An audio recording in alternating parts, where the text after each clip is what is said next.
Estamos no IBEM 2026 com Paulo Guimarães, o diretor-presidente da Bahia Invest.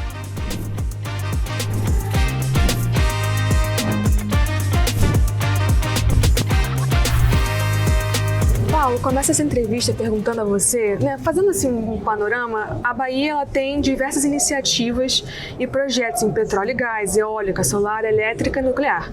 Então, como as atividades que eu acabei de mencionar influenciam a Bahia para o Brasil e de modo internacional? Olha, a Bahia tem um potencial enorme no setor de energia. Isso começou há muito tempo atrás, com o início da produção de petróleo no Brasil, que foi aqui na Bahia, a primeira refinaria, depois o polo petroquímico de Camaçari.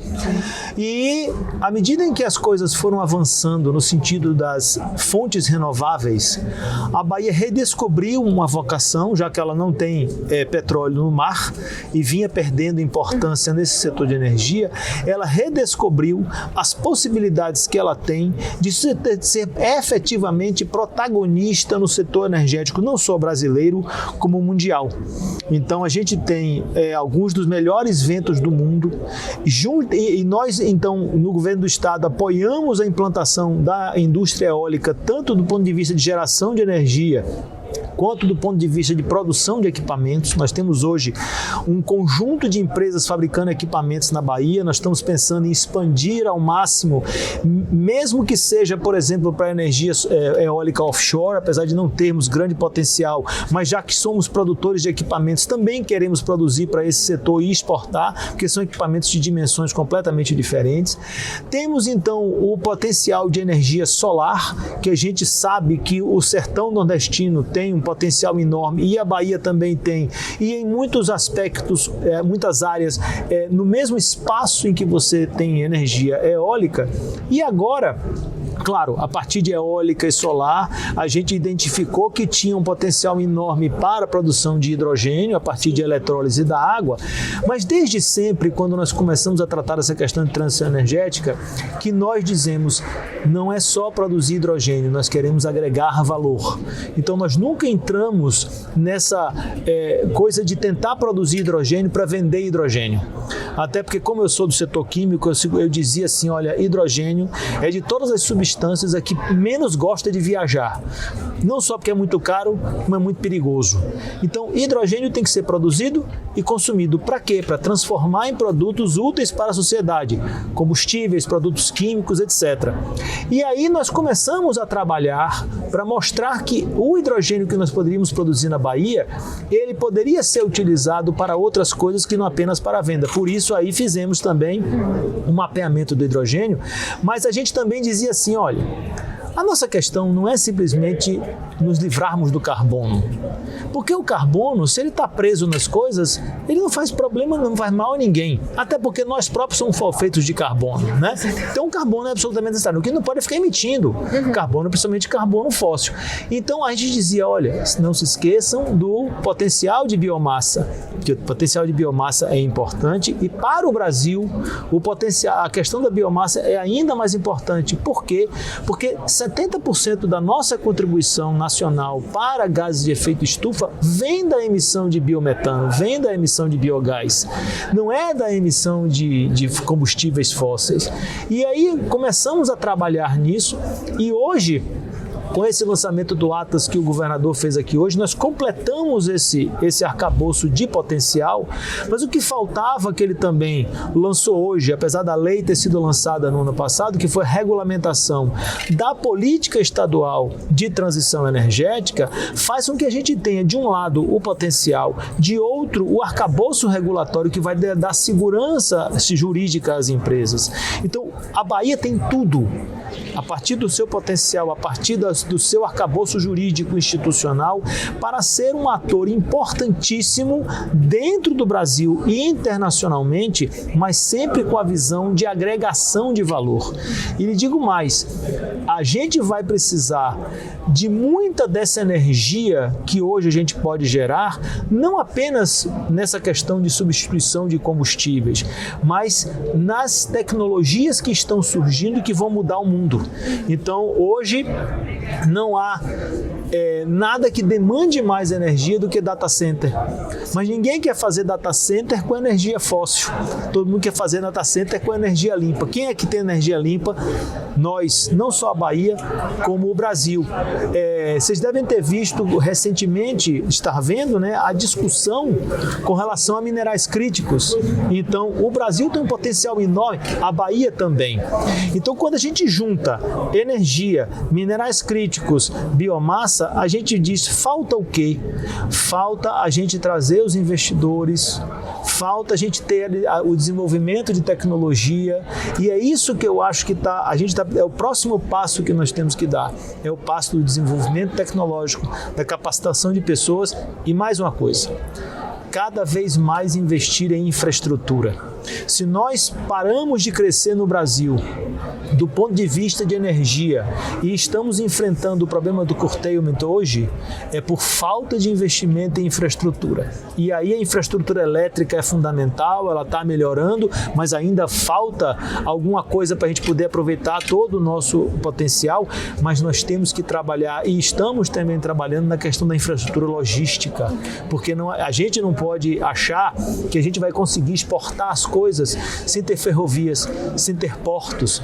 Por quê? Porque grande parte desse potencial que nós estávamos comentando aqui, ele está no interior do estado, está a centenas, milhares de quilômetros do litoral, que é por onde saem essas exportações. Então a gente precisa garantir essa infraestrutura logística, essa infraestrutura elétrica para poder aproveitar esse potencial todo. Certo, Paulo. E eu gostaria de mencionar também, você falou sobre como eólica e solar é um grande ponto forte aqui na Bahia, mas tem um ponto importante que a gente anda vendo que algumas empresas grandes têm diminuído seus investimentos em renováveis, principalmente em eólica offshore. Você considera, vendo esse cenário, que pode ocorrer uma queda de investimentos aqui? Não por dois motivos. Primeiro, que a paralisação de certos investimentos se deu em função da falta de infraestrutura para escoamento dessa energia e de alguns problemas que o Brasil ainda tem do ponto de vista de legislação de estímulo à utilização dessa energia. Então, por exemplo, hoje nós discutimos a questão de BESS, nós discutimos a questão de produção de combustíveis renováveis a partir de hidrogênio, mas as empresas dizem, bom, mas eu só tenho o benefício se eu puser o consumo dessa energia do lado da sua geração. Se eu puser ela em outro lugar, eu vou perder competitividade. Então, essas são questões que o Brasil ainda precisa resolver do ponto de vista de sua legislação efetivamente. E do ponto de vista de infraestrutura, uma vez que a infraestrutura elétrica esteja sendo desenvolvida, a gente não vai ter problema, porque nosso potencial, no caso específico da Bahia, é onshore. Então, até que a gente precise desenvolver projetos offshore, a gente tem muito potencial onshore para ser desenvolvido. E lhe digo mais, eu não acho que seja uma questão só da Bahia. Quando nós, em 2013, lançamos a primeira versão do Atlas Eólico, o Atlas Eólico tinha um potencial na Bahia mensurado de 170 megawatts ou gigawatts de energia eólica que podia ser gerado com a tecnologia daquele tempo. Quando nós revisamos o Atlas, a questão de uns 2, 3 anos atrás, isso tinha mais do que dobrado. Por quê? Porque a tecnologia avançou. Então, hoje, ao contrário da década passada, que os aerogeradores eram de 2,5, 3 até 4 megawatts, hoje os aerogeradores estão em 7, 7,5, 8. Então, o que acontece? Existe um potencial hoje no Ceará, no Rio Grande do Norte, em outras regiões do Nordeste, ainda onshore, que na hora em que você substituir os equipamentos por equipamentos mais modernos, você vai ter um potencial maior de geração de energia do que você tem hoje. Porque esses equipamentos têm tempo de vida útil de 20, 25 anos. E às vezes você pode fazer a seguinte conta, olha, o meu equipamento de 2, 3 megawatts já está me dando perda de dinheiro, porque se eu substituir ele por um equipamento de 7, 8, eu faço um investimento aqui e eu vou ter uma geração de energia muito maior, porque o vento está lá, eu é que não estou tendo condição de aproveitar. Então eu acho que não só a Bahia, mas o Brasil onshore ainda tem potencial para aproveitar em função do avanço da tecnologia, porque a qualidade dos nossos ventos, essa é insuperável. Onde é que você encontra fator de capacidade de 50% ou mais? Eu estive há uns anos atrás na Casa dos Ventos e o CEO deles foi na sala que eles têm lá, me mostrou, olha, tá vendo esse parque aqui no Rio Grande do Norte? Esse parque tem 76% de fator de capacidade média no ano.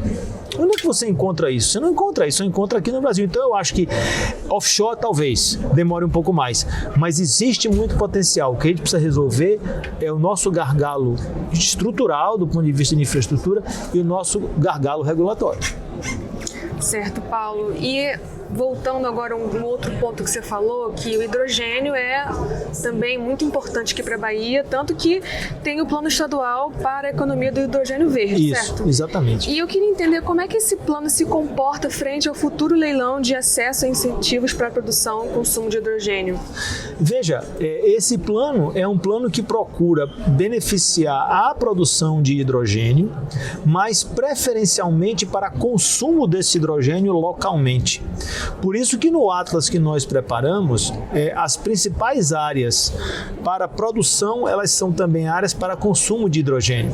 Então, se nós chegamos no oeste da Bahia, em que nós temos um grande potencial solar, e com as linhas de transmissão que estão chegando, a energia eólica, que não é o forte daquela região, também pode chegar, nós podemos ter projetos ali, e já há projetos falando nisso, de produção de hidrogênio a partir de eólica e solar, e desse hidrogênio, por exemplo, você produzir fertilizante nitrogenado.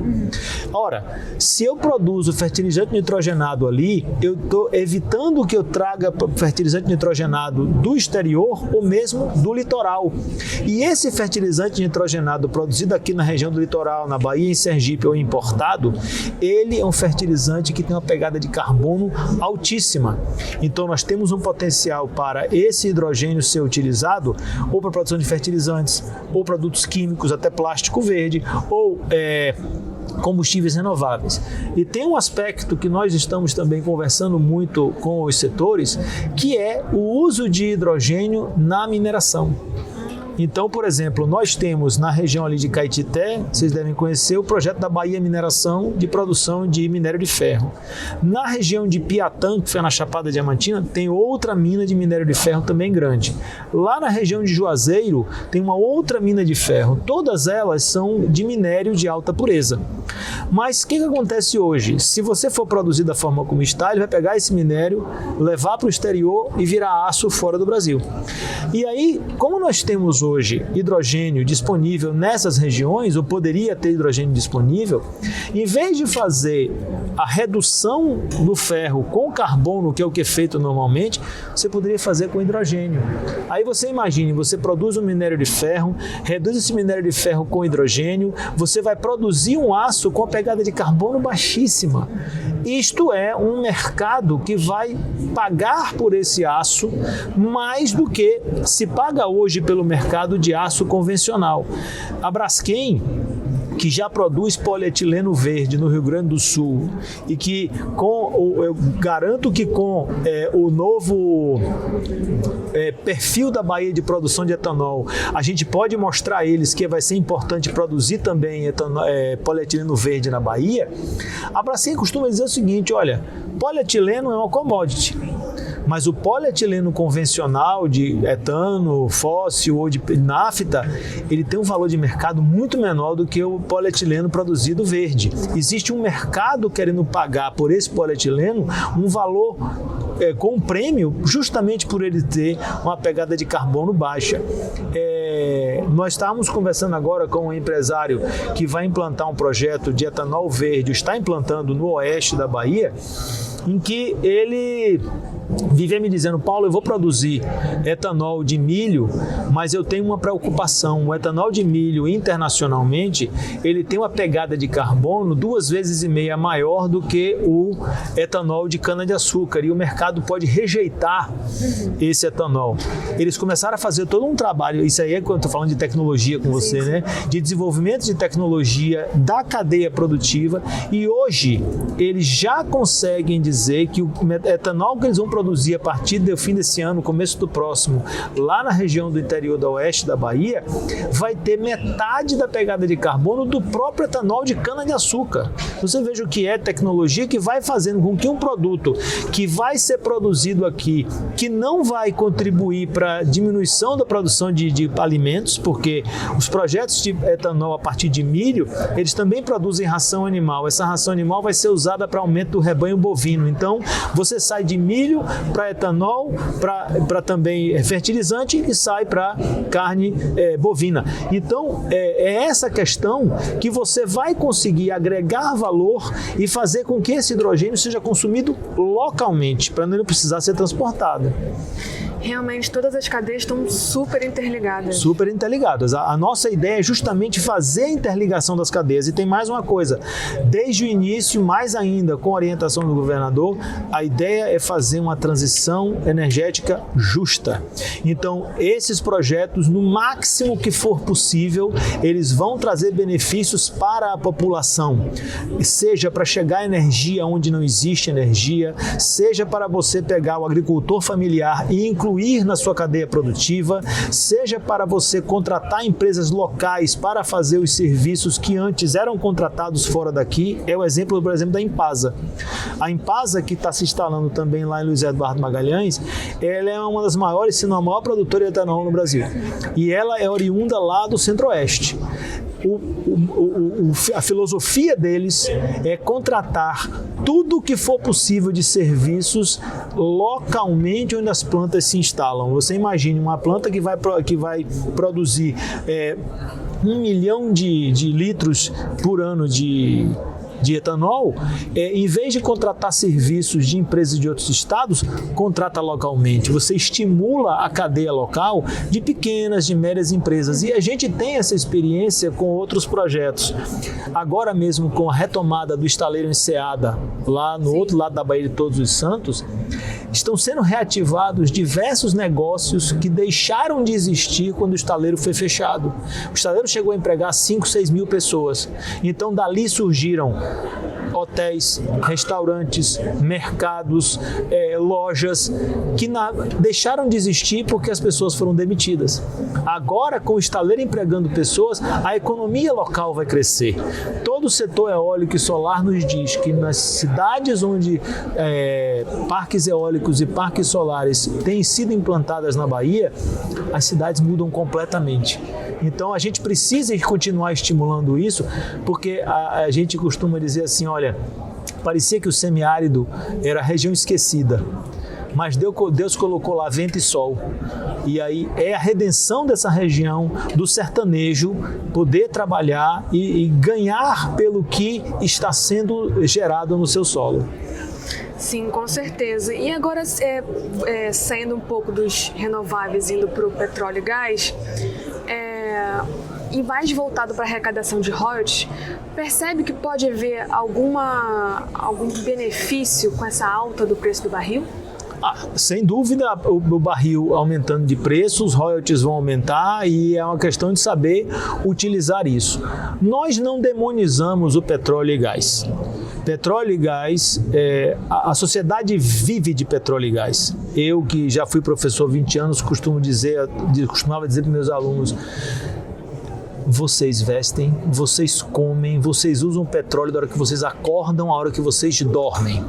Portanto, não demonize o petróleo. O problema não está nele, está em como nós utilizamos ele, tá? Então, como eu falei no início da nossa conversa, carbono, uma vez preso, não é nenhum problema. E o gás natural é, naturalmente, um elemento de transição muito importante, porque ele já tem uma pegada de carbono menor do que o do petróleo. Então, a gente precisa continuar usando o petróleo, usando o gás, de forma o máximo possível responsável e sustentável. Portanto, por quê? Porque ele é uma cadeia geradora de emprego. Nós precisamos de emprego.